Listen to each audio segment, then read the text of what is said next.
Angika recording studio Rupauli Purnia Bihar.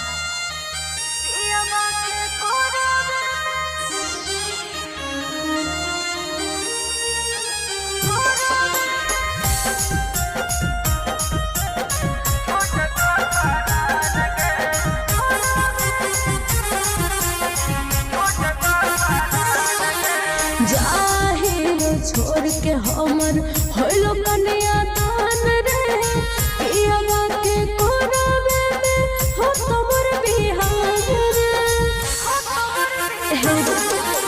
जाहे छोड़ के हमें होलो कन्या दान रे पियावा के कोरावे में हो तोर बिहार रे। अगे जान जान कोई के तू ले ली मोरा जान गे उठते तोहर डोली हमर छोट तो परान गे जान जान कोई के तू ले ली मोरा जान गे उठते तोहर डोली हमर छोट तो परान गे।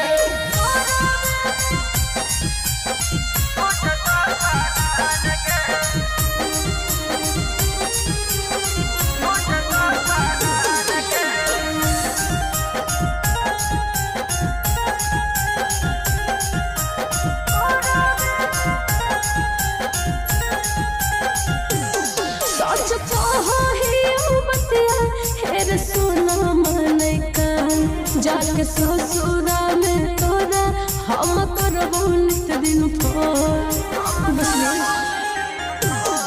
हेगे लगलो नहीं माया छोड़ के जल्दी ससुराल अब पिया जी के संग में हो जल्दी तू फरार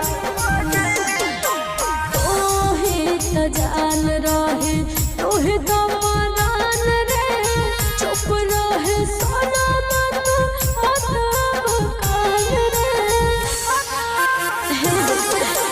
जान जान कही के तू ले ली मोरा जान गे उठते तोहर डोली हमर छोट तो परान गे।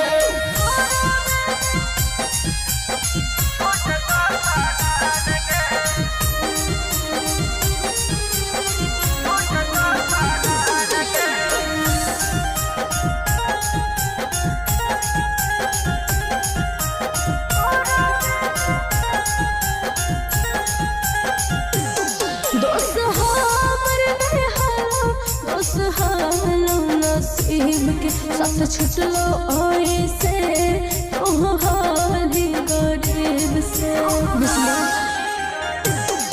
हेगे प्यार के चक्कर में होल जिंदगी मोर बर्बाद तू तो सैया के संग में हो जाई गे आबाद ऐसो तार पिंटू नाजिम होल एक समान रे बात करे सुने जाना तार के अपमान रे। अगे जान जान कही के तू ले ली मोरा जान गे उठते तोहर डोली हमर छोट तो परान गे। Angika recording studio Rupauli Purnia Bihar.